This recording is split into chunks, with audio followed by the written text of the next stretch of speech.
Hey everyone, it's here in Guangzhou, March 24, 2020.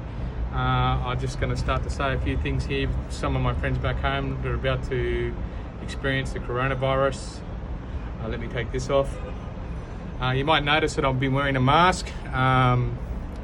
Even as an Aussie, I'm not too keen on it, as a lot of other people here aren't, but it's just for safety. Not just for people that are actually infected with the virus, but also for other people that don't know they have the virus. For respect, for mutual respect, because no matter what, it mightn't be a surefire way to protect you from the virus, but anything that you can do at the moment to protect yourself is good. We're slowly coming out the other side after 2.5 months of massively huge restrictions, a lot of issues, I suppose, more than what we can. I'm not going to be political with this. I'll be as quick and as to the point as I can, and give you guys a little bit of feedback about my experience here, of what's happened, what I've encountered, and my best advice for what I can give you guys to keep safe. The first thing is, I think more than anything else, if you can get your hands on some sanitizer to do some cleaning or any materials like that, or stuff with high alcohol that will kill germs, go ahead and do it. If not, soap has been proven to work just as well, if not better, but you need to wash your hands thoroughly for at least 30 seconds. I know at the moment there's a huge mask shortage as well. When you do get masks, if you go out, wear a mask unless you're out in open spaces where there's no one around, and respect other people. You need to be vigilant about this. This is not just about younger people or what you want, or whether it'll go through your body and you won't get sick. No one really knows.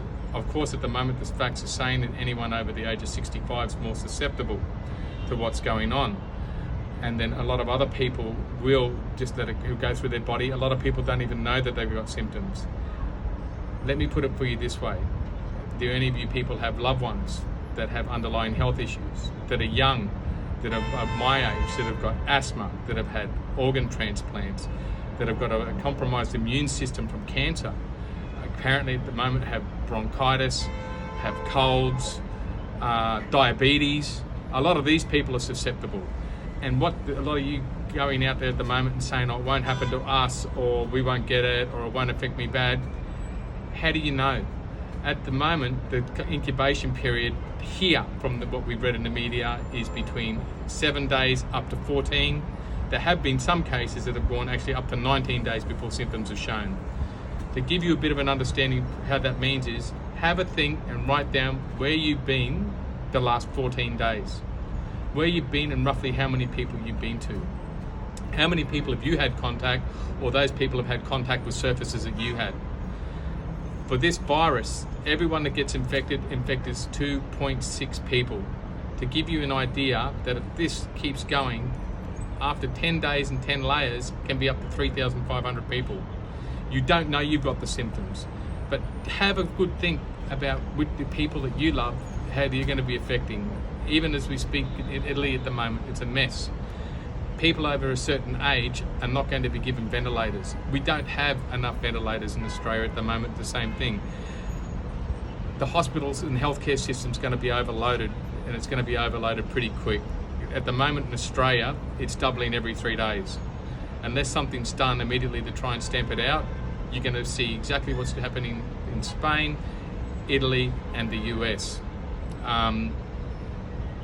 So all of you that want to go out and have a good time and think that this doesn't apply to you, or you're not going to be affected, have a think not only what it's going to do to possibly your family or friends. We all know someone whose health isn't good. The other thing is what happens, the longer they take to shut this down, the longer the economy stalls. So for a lot of the young people that don't have this issue, that are not going to get sick, how long are you willing to stay out of work? The government might be able to give you some money, but the longer it takes for this to be controlled, the longer it takes for the economy to come back up and go. That means that you're going to be locked down for longer. That means that they're going to be without jobs. Crime rates will soar in certain areas. There's so many underlying issues at the moment. I don't think you understand just how serious it is. the healthcare system's going to be overwhelmed in a couple of weeks. That's what you don't understand. So you have a think that if you don't want to do the right thing, think about your friends or think about someone that's important to you. How do you feel knowing that they might not be able to get a ventilator or a bed in a hospital, or someone that's over a certain age gets turned away? Because it's real. It's very real, and this is something that can happen, and it can happen quickly. I also, as an Australian, am embarrassed at the fact that at the moment you need to understand the real heroes and the ones that are doing this at the moment are the medical professionals, are the healthcare professionals, are the people that are dealing with customer service, are the people in the supermarkets.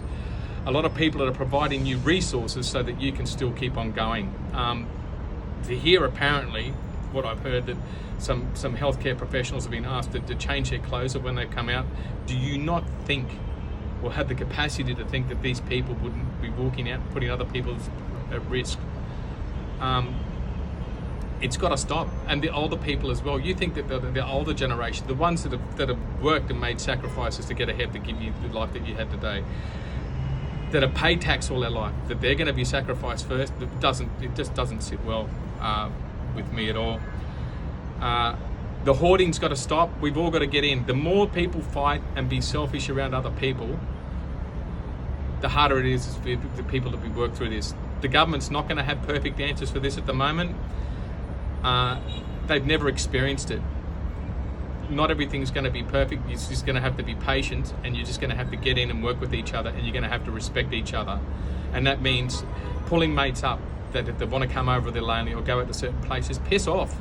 You know, the longer it takes, again, for you guys to get into line and start supporting each other, the longer it's going to take for the economy to come out the other end. Because I'm telling you now, it hasn't begun to spike. The realization's only just setting in now. It's going to get a hell of a lot worse before it gets better. And I think another big thing we need to talk about is the xenophobia. This virus, no matter where it's come from or what it is, at the end of the day, this virus doesn't discriminate. Okay? So the discrimination against Asians or other ethnicities has got to stop. As Australians, you should be above that. You should be better than that. To see the way that people are acting in supermarkets and abusing people, that are putting their lives at risk, that are going into the front line to protect you or your loved ones, is just it's not good enough. It needs to stop. It needs to improve. All I can say to you guys is good luck. I'm thinking of you. I've got parents there that at the moment, and I've got a lot of friends that are in the hospitality industry that are doing it tough. You need to stay vigilant. You need to be fair. You need to know that this is not going to go away quickly, and it's extremely serious. And the longer that you take to realise that it's going to be serious, the bigger the problem you're going to have. Talk with each other. For those that are complaining they got to get locked down, get over it. You're not in World War II. You're not in the First World War where they did without. We're doing this not only to save people's lives, but to save the Australian economy, to save jobs, and to save for your future. This is the first time anything like this has happened since 1917, 103 years, to my knowledge. Do the right thing and pull yourself into line, because the clock's ticking, and it's ticking fast, and you're going to run out of time. Shut it down, shut everything down. Mightn't be the best answer, but at the moment it's probably the most viable answer.